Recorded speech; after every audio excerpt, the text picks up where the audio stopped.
This is Plant Society, our unit on materials. Continued, part 2.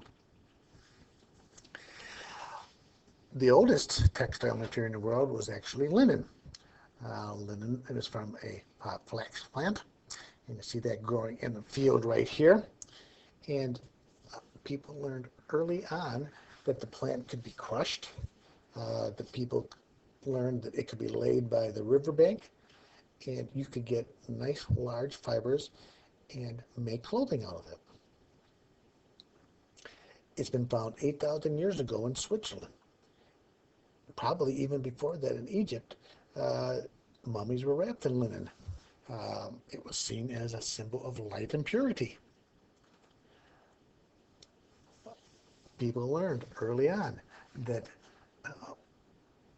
different techniques were utilized to get that fibers out of the flax plant. They didn't necessarily need chemicals like we might do nowadays, but what they learned is that they could use bacteria, they could use fungus by cutting down the flax plant and laying it outside. Different bacteria, fungus would act upon it to get rid of the soft fibers. This could then be pressed, and then using machines, large sections of this could be made into a textile. This was used in many different things besides clothing.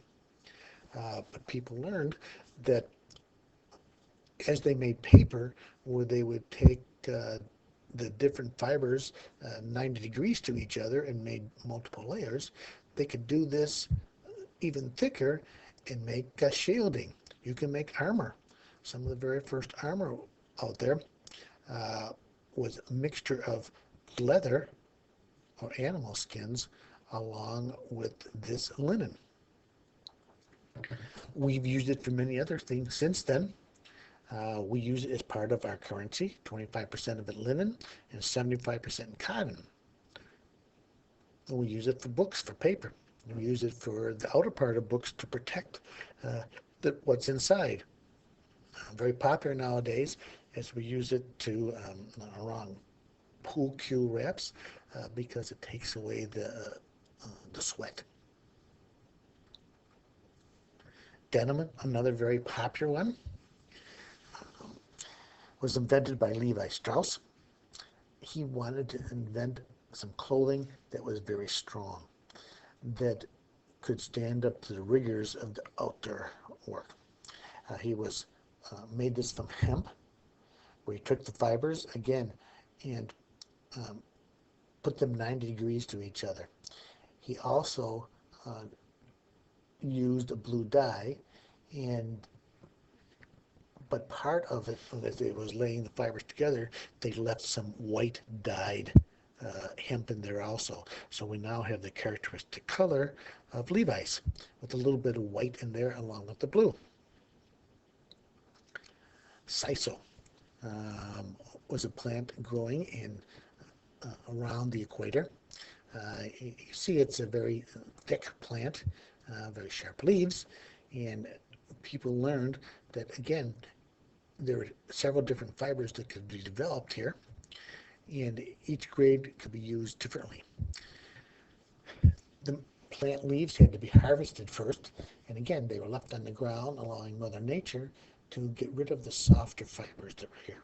As these were dissolved, it was crushed, and each fiber was taken out. The lowest grade were used to make paper. The highest grades were used to make yarns, for example, in your carpet. Because they can last longer than cotton, they can last longer than wool, they were added to carpets because it made the carpet more resistant to wear and tear. Core, which is a huge one nowadays because of coconut. It is the coconut fiber. As you traveled through areas that had coconuts, you would find piles and piles of coconut shells. People harvested the milk inside. They harvested the fiber that was inside. They ate part of it, but the shells were inedible. what we've learned now is that, again, we can crush them. We can allow chemicals to work on them. We can allow Mother Nature to work on them, and we can develop long fibers. This has become very big in our organic world nowadays because we can use this core for clothing. We can use it also for farming. We've learned that we can take the core extract and mix it in with dirt and have a very excellent growing medium. Pineapple is another one that you don't naturally imagine as being used for clothing, but in certain parts along the equator, wherever the pineapple is growing, you can, again, take the leaves, crush the leaves, allow Mother Nature to work on the leaves, again, and you get these long, sturdy fibers. The best part of pineapple cloth is in the tropics. It is woven in a very loose fiber. So, for example, in the Philippines, you develop shirts that are like this, that are very, very airy shirts. They allow wind to be carried in. They allow water from your body to be absorbed and then pulled off to be a very cooling type shirt. Kapok is from a big tree. And as you see there, we have these shells, which this very soft material on the inside. The best part of this is that it is very light and very water resistant. And because of this, it was used in life vests during the World Wars. And even nowadays, it is occasionally used in life vests. It's stuffed in there. Water doesn't get into it for a long time, so you can have floating. It's very cheap. And many islands in the South Pacific were valued because of the kapok trees that they had there. Nowadays, we use it as stuffing for mattresses, pillows, teddy bears, and we have found it makes a good organic type of insulation.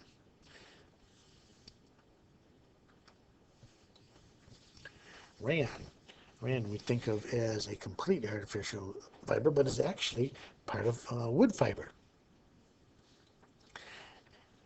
As the wood fiber is reduced, we might see it actually as sawdust even.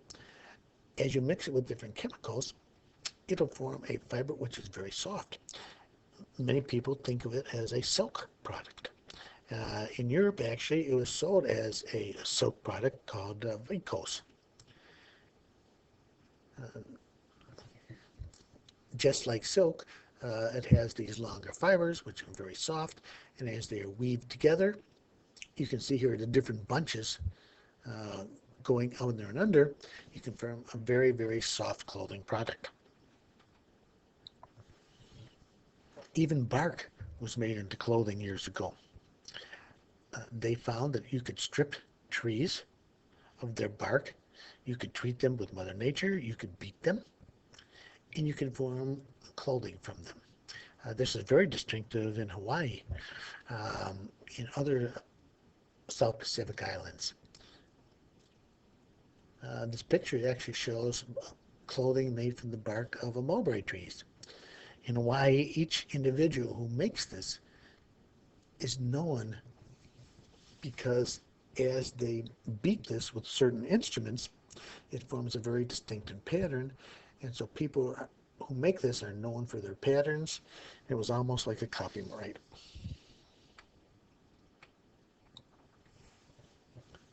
One of the cheapest natural fibers out there is jute. This grows 6 to 8 feet long. Very strong fibers, very thick fibers, which are fairly easy to get out. What we've learned is we can actually mix it with wood fibers, and we can make an extremely strong material. You see this a lot in packing for different vegetables. It does allow air to go inside, so the vegetables do have some air passage, and yet it's a strong enough to hold several of them together so that they can be transported. Hemp is another plant that is out there. As we'll see in other chapters, hemp is grown throughout every single continent except Antarctica and the Arctic area. It's growing wild across the Americas. At one time, it was easily seen in every single state that was out there. It makes an excellent product for clothing and rope. It has a resurgence nowadays because it is so easy to grow. In other parts of the world, they're increasingly used in other, mixed with other products, such as in plasters and different composites, because the fibers are strong enough to hold some of this composite together. It has also been used for the making of paper, even part of the American Constitution. Manila hemp is another type of plant. We actually from the leaves of the abaca, which is a relative banana. Because the fibers are almost rough, it was more used for rope. In the World Wars, Japan wanted to conquer certain islands because of this type of abaca, especially in World War I, where more reliance was given to heavy ropes. Ropes were needed for shipping. Ropes were needed to pull up sails. Ropes were used to hold boats at anchorage. And only certain Pacific islands had these, which the Japanese wanted to control.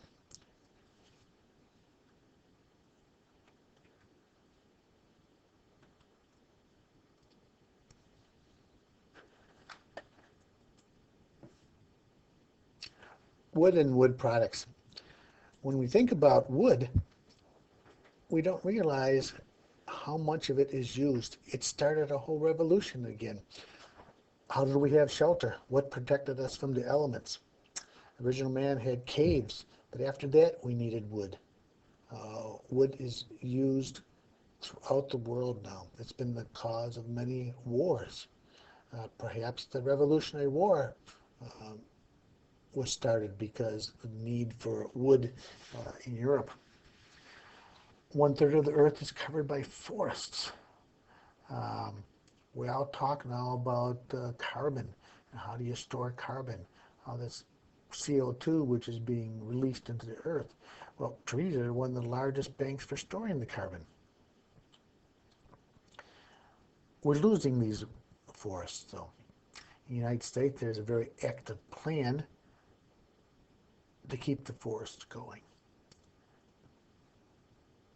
We replace every tree that is cut down with another tree. In Latin America, every tree is only replaced after 10 trees have been cut down, even less than in Africa. So we're losing our forests. One of the things we talk about in sustainability is how to keep that forest going. It's a huge natural habitat for many animals and other plants. So we need to keep the forests going. We've been taking down trees for thousands of years. We've learned that trees can be divided into two types. Some trees are harder than others. That's where we get the idea of hardwood versus softwood. Usually the hardwood is from broadleaf trees, such as oak trees or walnut trees. Soft trees, the wood is softer. It's easy to cut. It's easier to mold. We see this usually from pine trees. There's overlap between all of this. The most important thing is to realize that the softwood trees actually will grow a lot faster. So in our forests, we can plant softwoods easier, and it's easier to replace them. One of the problems that happened in the old world is that the trees weren't replaced. So consequently, when the New World was discovered, the trees were cut down and then shipped back to Europe. One of the reasons for the Revolutionary War is that England wanted the best trees that were cut down for their naval vessels. It took 100 trees to make a man of war. The hardwoods um, made most of the hulls, whereas the softwoods were terrific for the masts. The best masts were taken from Maine, and at that time, the people living in America didn't want that to happen. They tried to hide the the best trees. However, this was found out by the British, and actual revolution was put down. This may have been one of the causes of the American Revolution. We, this gives you an idea of all the stuff that we can get from trees. Logging is one of the first industries that we had in the United States. Remember, as we moved to get more and more lumber, it allowed us to move further and further to the west. That way there were untouched forests where we could get larger trees. And because of this, we learned that we could float the trees on the rivers and get them back to the lumber mills. Lumber is used for many things besides building. We can make it to fuel. It kept us warm. We can take dyes from certain trees and use them for our clothing.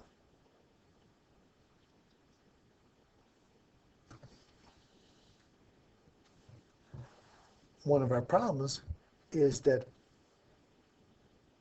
trees take a long time to grow. Because of this, we had to devise techniques to allow us to utilize the best quality of trees combined with other trees. As I told you before, the softwoods like the pines will grow much faster. So we could take an oak tree, for example, cut 1/8 of an inch off of it, and then bond it to a pine tree. This way we get the look of a hardwood with possibly a lesser cost and a more easily growing tree. Here are 12 different colors from trees as they're bonded. We see now that in people's new houses they have oak cabinets. What do they do for that cabinet? They take 1/8 of an inch of oak, bond that to a pine tree. We have all these different colors. We can now afford to have ebony cabinets because, again, we're only taking 1/8 of this. This allows us to make cheaper wood. How do we make even cheaper wood? We can take this wood and bind it together with glue. It makes for a stronger, cheaper type wood again. The first engineered type of wood was plywood. You would take these thin sheets and then turn them 90 degrees to each other, and this would make them stronger and stronger.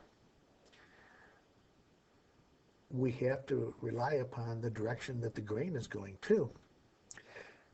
And this, again, will make the plywood stronger and stronger.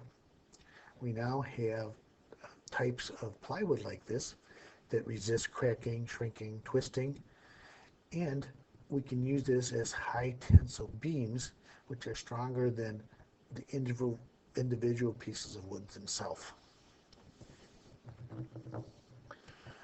We can even take nowadays the sawdust from cutting down trees and bond it together with glue and make a similar type of wood.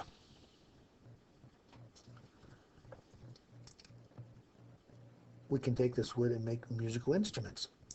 Stradivarius violins. This is a very expensive, well-sounding type of violin that is hard to duplicate the exact quality.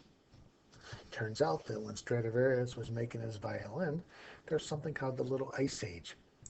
Little Ice Age was a period in time that the Earth's temperature dipped down.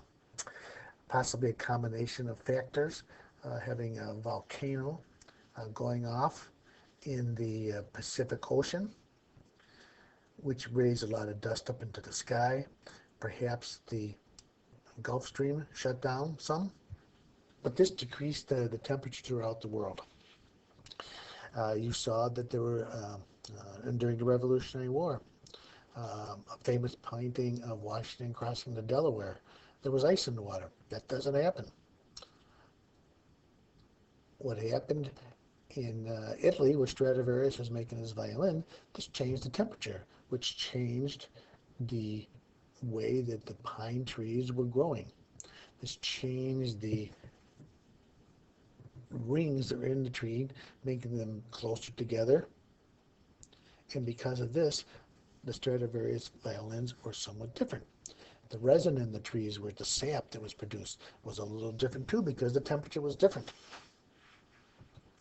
This allowed for a different type of violin that we can't reproduce today. Resin is the material that comes out of the trees, the sap, in other words. As this sap is produced, sometimes insects will land on there. And this is a picture of a mosquito, which landed on the amber, was fossilized. It was kept there. Uh, this allows us to trap insects. We can now look at them now and study them, perhaps even see their DNA to see how they've changed.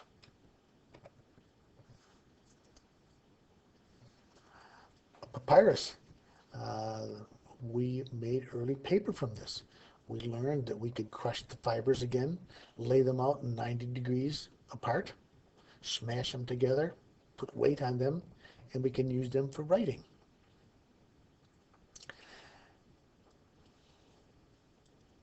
To this day, papyrus skulls that have been written by the Egyptians several thousand years before Christ are still usable. Bamboo is one of our best sustainable products that are out there. The bamboo grows in most parts of the world.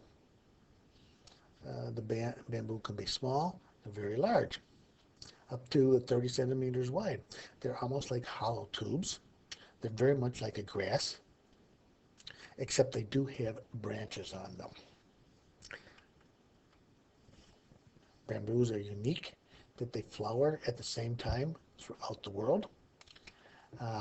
This may be an evolutionary step to stop predators from eating their seeds. The best part about bamboo is they grow so fast, they can grow up to 40 inches a day. And because of this, this makes them a very sustainable product. They can be used to build many things. We find them to make a bicycle out of them. Boats are made out of them, furniture, scaffolding. Again, if they grow 40 inches a day, this can be utilized very easily.